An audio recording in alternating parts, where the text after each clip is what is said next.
අද අපි පාඩම් වන්නේ රසායනික සූත්‍ර. හරි. එතකොට මම අහුවොත් රසායනික සූත්‍රයක් කියන්නේ මොකක්ද කියලා ඔයගලන්ට කියන්න පුළුවන්. අයියෝ ඔක නිකන් මේ ඉංග්‍රීසි අකුරු ටිකකුයි ඉලක්කමුකුයි ලියන එකනේ කියලා. හැබැයි ඔතන ඊට වඩා එහා ගිය දෙයක් තියෙනවා. ඒ තමයි රසායනික සූත්‍රයක අපිට නිකන් ආවට ගියාට ඉංග්‍රීසි අකුරු ලියන්න බෑ. ලියන්න පුළුවන් මූලද්‍රව්‍ය අඳුනා ගන්න පුළුවන් රසායනික සංකේත. ඒ කියන්නේ කාබන් නම් අපි ලියනවා කැපිටල් C අකුර. කැල්සියම් නම් අපි ලියනවා කැපිටල් C සිම්පල් A අකුර. පොටෑසියම් නම් අපි ලියනවා කැපිටල් K අකුර. ඒ වගේ රසායනික සූත්‍රයක් ලියන්න අපි ඉංග්‍රීසි අකුරු භාවිතා කරන ඒ භාවිතා කරන්නේ රසායනික සංකේත විදියට.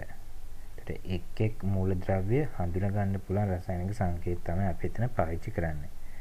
එතකොට මේ රසායනික සූත්‍ර ගොඩනගා ගන්න නම් අපි දැනගෙන තියෙන්න ඕන එක මූලද්‍රව්‍ය වල සංයුතතාවය.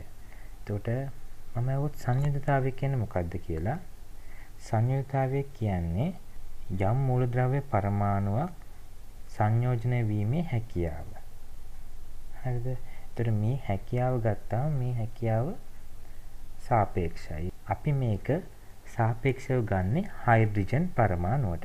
ඒ කියන්නේ මොකක් හරි මූලද්‍රව්‍ය පරමාණුවක් සමග එක්විය හැකි හයිඩ්‍රජන් පරමාණු සංඛ්‍යාව තමයි අපි මේ සංයුක්තතාවය කියලා ගන්න. එතකොට අපි සංයුක්තතාවයේ හැමතිස්සෙම හයිඩ්‍රජන් වලට සාපේක්ෂව තමයි මයින්නේ.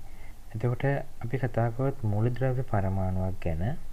මූලද්‍රව්‍ය පරමාණුවක එක ශක්ති මට්ටම් තියෙනවා. ඔයගොල්ලෝ දැනටමත් දන්නවා. එක ශක්ති මට්ටම් තියෙනවා. ඒතකොට සාමාන්‍ය මූලද්‍රව්‍යයක් ඉන්න කාණ්ඩය අනුව අපිට කියන්න පුළුවන් ඒ අවසාන ශක්ති මට්ටමේ තියෙන ඉලෙක්ට්‍රෝන ගන්න. අපි ආවර්තයෙන් කියන්නේ කොච්චර ශක්ති මට්ටම් ප්‍රමාණයක් තියෙනවද කියලා. කාණ්ඩ වලින් කියන්නේ අපි කොච්චර ඉලෙක්ට්‍රෝන ගානක් අවසාන ශක්ති මට්ටමේ තියෙනවද කියලා. එතකොට මෙන්න මේ අවසාන ශක්ති මට්ටමේ තියෙන ඉලෙක්ට්‍රෝන වලටම තමයි අපි සංයුජතා ඉලෙක්ට්‍රෝන කියලා කියන්නේ. හරිද? ඒතර මේ සංයුජතා ඉලෙක්ට්‍රෝන සාමාන්‍යයෙන් මූලද්‍රව්‍යයක තියෙන උපරිම සංයුජතාවයට සමාන වෙනවා. ඒතර සාමාන්‍යයෙන් අපි ගත්තොත් දෙවෙනි කාණ්ඩයේ තියෙන මැග්නීසියම් වගේ මූලද්‍රව්‍යයක්, ඒ මූලද්‍රව්‍යයේ අන්තිම ශක්ති මට්ටමේ ඉලෙක්ට්‍රෝන දෙකක් තියෙනවා. ඒ කියන්නේ එයාගේ සංයුක්ත ඉලෙක්ට්‍රෝන ගාන 2යි. එතකොට මැග්නීසියම්ගේ උපරිම සංයුක්තාවය වෙන්නේ 2යි.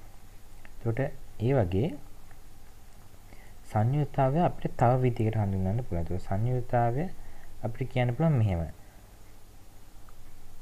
රසායනික සංයෝජනයේදී මූලද්‍රව්‍ය පරමාණුවකින් ඉවත් වන ඉලෙක්ට්‍රෝන ගාන හෝ එම මූලද්‍රව්‍ය පරමාණුවට ලබා ගන්නා ඉලෙක්ට්‍රෝන ගාන හෝ මූලද්‍රව්‍ය පරමාණු අතර හවුලේ පවතින ඉලෙක්ට්‍රෝන යුගල ගන්නට අපිට කියන්න පුළුවන් සංයුජතාවය කියලා.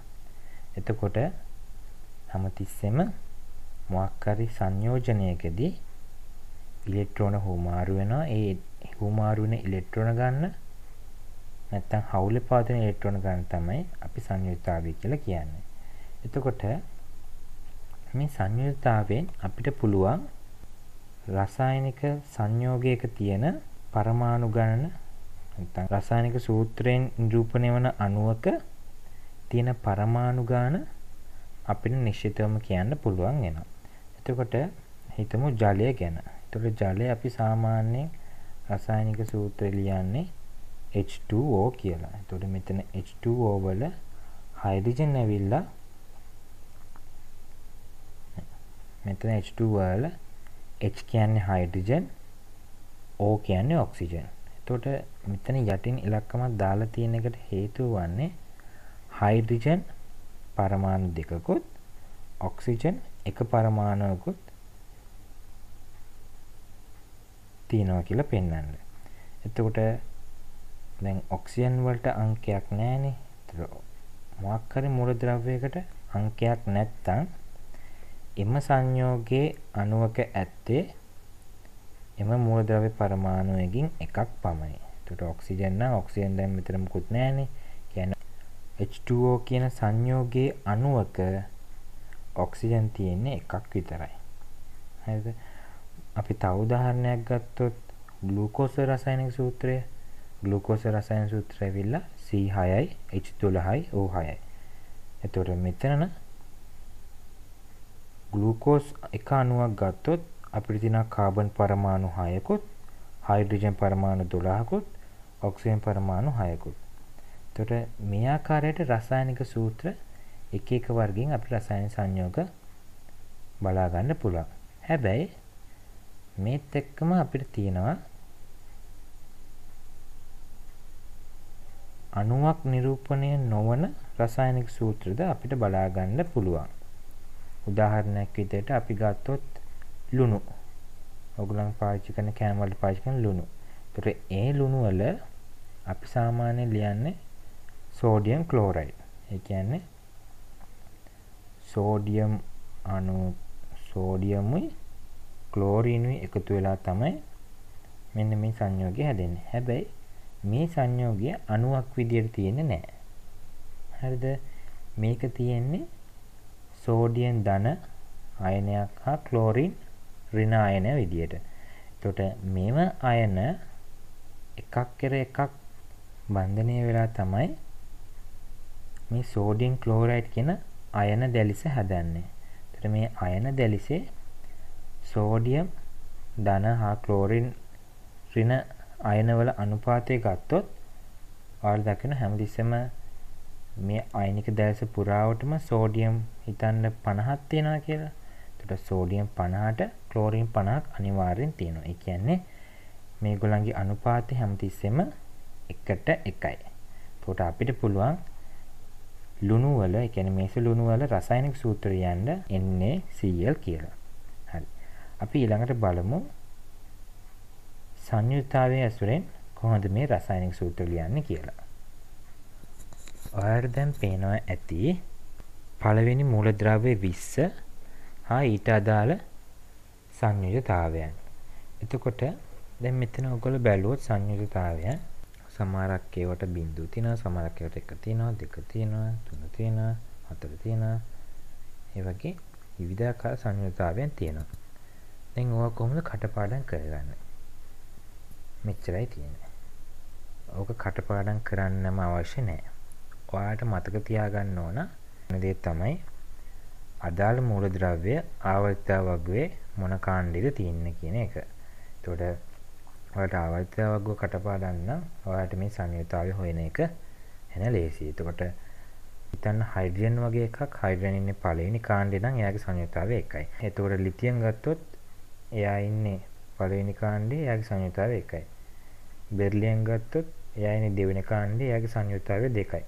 බෝරෝන් ගත්තොත් එයා ඉන්නේ තුන්වෙනි කාණ්ඩේ, එයාගේ සංයුක්තතාවය 3යි. එතකොට මේ ආකාරයට ඔයාලට පුළුවන් පළවෙනි කාණ්ඩ 4 ඇති මූලද්‍රව්‍ය වල සංයුක්තතාවය හොයාගන්න. ඒ කියන්නේ පළවෙනි කාණ්ඩ 4 තියෙන මූලද්‍රව්‍යයන් වල සංයුක්තතාවය වෙන්නේ ඒගොල්ලන්ගේ කාණ්ඩ අංකය. හරිද? ඔයගොල්ලෝ සංයුක්තතාවය බැලුවොත් කාණ්ඩාංක 5, 6, 7 යන්නේ වල සංයුක්තතාවය බැලුවොත් ඔයගොල්ලන්ට පෙනේ හැමතිස්සෙම සංයුක්තතාවය එන්නේ 8න් කාණ්ඩාංකය අඩු කරාම. ඒ කියන්නේ පස්වෙනි කාණ්ඩයේ මූලද්‍රව්‍යයක් නම් එයාගේ සංයුක්තතාවය වෙන්නේ 8න් 5ක් අඩු කරාම එන ගාන. ඒ කියන්නේ 3යි. එතකොට ඔක්සිජන් වගේ එකක් ගත්තොත් එයා ඉන්නේ 6 වෙනි කාණ්ඩයේ. එතකොට එයාගේ සංයුක්තතාවය වෙන්නේ 8න් 6ක් අඩු කරාම 2යි. ෆ්ලෝරින් වගේ එකක් ගත්තම එයා ඉන්නේ 7 වෙනි කාණ්ඩයේ. එතකොට 8න් 7ක් අඩු ගාම 1යි. එතකොට මේ ආකාරයට ඔයාලට පුළුවන් සංයුක්තතාවයන් හොයාගන්න. එතකොට මේ අනුව බැලුවාම ෆොස්ෆරස්, සල්ෆර් හා ක්ලෝරින් කියන තුන් දෙනාට සංයුක්තතාවයන් දෙක ගන්න පිහිටනවා. ඒතර ඒගොල්ලන්ගේ උපරිම සංයුක්තතාවයකුත් පෙන්වන්න පුළුවන්, අඩු සංයුක්තතාවයක් පෙන්වන්නත් පුළුවන්. එතකොට එක එක රසායනික සංයෝගය අනුව ඒගොල්ලෝ සංයුක්තතාවය වෙනස් කර ගන්නවා. දැන් අපි බලමු කොහොමද රසායනික සූත්‍රයක් ලියන්නේ කියලා. එතකොට ඉස්සෙල්ලාම රසායනික සූත්‍රයක් ලියන්න නම් හැමතිස්සෙම අපි බලන්න ඕන ඒ රසායනික සූත්‍රයේ සංයෝගය හැදිලා තියෙන මූලද්‍රව්‍යයන් මොනවද කියලා. ඊට පස්සේ කරන්නේ ඒ අදාළ මූලද්‍රව්‍යයන් වල අපි රසායනික සංකේතය ලියනවා. ඊට පස්සේ ඒ රසායනික සංකේත වලට පල්ලෙහායින් ඒ අදාළ මූලද්‍රව්‍යයට තියෙන සංයුජිතාංකය ලියනවා අපි. ඊට පස්සේ කරන්නේ සංයුජිතායන් දෙක මාරු කරනවා. මාරු කරලා ඊට පස්සේ අපේම අංක ටික සරලම අනුපාතයෙන් ලියනවා. හැබැයි හිතන්න වරද මාරු කරලා සංයුතාවෙන් දෙක. මාරු කරාම ඔයාලට එනවා නම් 6කුයි 3කුයි වගේ. ඔයාලට පුළුවන් ඒක සුළු කරලා ලියන්න. ඒ කියන්නේ එම අනුපාතය ඔයාලට පුළුවන් සුළු කරලා ලියන්න 2ට 1යි කියලා. හරි අපි දැන් බලමු උදාහරණ කිහිපයක්. හිතන්න සෝඩියම් ක්ලෝරයිඩ් තියෙනවා. සෝඩියම් ක්ලෝරයිඩ් වෙන පුළුවන් සෝඩියම් Na ක්ලෝරයිඩ් Cl. එතකොට මෙතන Na එකයි Na එකේ Na වල සංයුතාවය එකයි ක්ලෝරින් වල සංයුතාවය එකයි. ඒ දෙක මාරු කරනවා. එතකොට වරෙනවා Na1Cl1 කියලා සාමාන්‍ය එක ලියන්න නැති හින්දා අපි එක අයින් කරලා ලියනවා NaCl කියලා. එතකොට හැමතිස්සෙම සෝඩියම් තමයි අපි ඉස්සෙල්ලාම ලියන්නේ. ඒකට හේතුවක් තියෙනවා. ඔයාලා හිතුවත් සෝඩියම් ක්ලෝරයිඩ් කියන රසායනික සූත්‍රයේ අපිට Cl කලින් ලියන්න බැරිද කියලා. ඒක එහෙම ලියන්නේ නැහැ අපි. ඒකට හේතුව තමයි ක්ලෝරින් කියන එක්කෙනා හයක්. හරිද? ඔහය තමයි ඉස්සෙල්ලාම ලියන්නේ. ඒතර සෝඩියම් ක්ලෝරයිඩ් ගත්තාම සෝඩියම් සහ ක්ලෝරින් ගත්තාම සෝඩියම් තමයි එතන ලෝහය වෙන්නේ. ඒතර සෝඩියම තමයි අපි ඉස්සෙල්ලාම ලියන්නේ. ඒක නිසා හැම විටම ලෝහය ඉස්සෙල්ලාම ලියලා එයාට අදාළ මාරු කරලා හම් වෙන සංයුක්තාවයේ තියෙන ඒක ලියනවා. ඊට පස්සේ අලෝහය දානවා. අලෝහයේ ඉලක්කම දානවා. එතකොට අපි තව උදාහරණයක් ගියොත් සෝඩියම් ඔක්සයිඩ් වගේ එකක්. එතකොට එතන Na වලට සංයුතාවය 1යි, ඔක්සිජන් වලට සංයුතාවය 2යි. සංයුතාවය මාරු කරන්න. එතකොට වාටේ Na2O1 කියලා. එතකොට එක ලියන්න නැති හින්දා රසායනික සූත්‍රය ලියන සෝඩියම් ඔක්සයිඩ් වලට Na2O කියලා. තව උදාහරණයක් ගමු. Magnesium nitrate. මැග්නීසියම් නයිට්‍රේට් කියන එකේ මොනවද තියෙන මූලද්‍රව්‍යයන්? එකක් තමයි මැග්නීසියම්, අනිත් එක නයිට්‍රජන්. එතකොට මෙතන මැග්නීසියම් නම් Mg, නයිට්‍රජන් නම් N. මෙයාලගේ සංයුතාවය වෙන්නේ 2යි 3යි. ඊට පස්සේ කරන් තියෙන සංයුතාවයන් මාරු කරන එක. සංයුතාව මාරු කරාම වාට හම්බ වෙනවා Mg3N2 කියලා මැග්නීසියම් නයිට්‍රයිඩ්ගේ රසායනික සූත්‍රය. හරි. ඊළඟට අපි යමු වෙමු බහුපරමාණුක අයන ගැන. අපි මේකනම කියනවා අයන ඛණ්ඩක කියලා. එතකොට බහුපරමාණුක අයනයක හැමතිස්සෙම බහුපරමාණුක අයනයක් හැමතිස්සෙම ආරෝපණයක් තියෙනවා. එතකොට එයාට නයිට්‍රේට් නම් නයිට්‍රේට් අදාළ ආරෝපණයක් හැමතිස්සෙම තියෙනවා. නයිට්‍රේට් නම් ආරෝපණය ඍණ 1යි. හයිඩ්‍රෝනියම් වගේ එකක් ගත්තොත් එයාගේ හැමතිස්සෙම ධන එකක ආරෝපණය. එතකොට සෑම අයන ඛණ්ඩයකම හැමතිස්සෙම ආරෝපණයක් තියෙනවා. එතකොට හැම බහුපරමාණුක අයනයකම සංයුතාවය වෙන්නේ එයාට අදාළ ආරෝපණය. ඒතර උදාහරණයක් විදිහට ගත්තොත් ඇමෝනියම් වගේ එකක් ගත්තොත් එයාගේ රසායන සූත්‍රය වෙන්නේ NH4 ධන. ඒතර එයාගේ සංයුතාවය වෙන්නේ 1. ඒතර මම මෙතන දීලා තියෙන වගු අණුව බලන්න පුළුවන් ඔයගලන්ට ඒ අදාළ රසායනික සූත්‍රයන් සහ ඒ අදාළ සංයෝජතාවයන්. එතකොට ආරෝපණය 2 වෙද්දී සංයුතාවය 2යි. ආරෝපණය 3ක් වෙද්දී සංයුතාවය 3යි. එතකොට මේ වගේ එකකින්ොත් අපිට පුළුවන් සංයෝගවල සූත්‍ර ලියා බලන්න. අපි බලමු සෝඩියම් නයිට්‍රේට් ගැන. එතකොට සෝඩියම් නයිට්‍රේට් කියන්නේ Na සහ NO3. එතකොට මෙතන අයන වලින් වෙන ගනුදෙනුවක් තියෙනවා. ඒ කියන්නේ මේකත් අපි අර කලින් කතා කරා වගේ මෙම සංයෝගය අපි හදන්නේ සාමාන්‍ය විදිහටම ඒ අදාළ සංයෝජිතාවයන් ලියලා ඊට පස්සේ සංයුක්තාවයන් මාරු කරනවා. අදාළ සංයුක්තාවයන් මාරු කරාට පස්සේ එන ගාන ලියන. එතකොට උදාහරණයක් විදිහට සෝඩියම් නයිට්‍රේට් ගත්තොත් ඔයාලට එනවා Na ධන NO3 ඍණ. එතකොට Na ධන වලට සංයුක්තාවය 1යි. මම අර කිව්ව විදිහට ආරෝපණයේ ධන 1යි නම් 1යි, NO3 ඍණ 1යි නම් 1යි. එතකොට සංයුක්තාවයන් දෙක මාරු කරන ඔයාලට NaNO3 කියලා සෝඩියම් නයිට්‍රේට් වලට. එතකොට මම තව උදාහරණයක් ගත්තොත් මැග්නීසියම් නයිට්‍රේට් වගේ එකක්. එතන මැග්නීසියම් ඇවිල්ලා දෙවෙනි කාණ්ඩේ. එතකොට එයා හදන අයනි තමයි Mg2 ධන අයනය.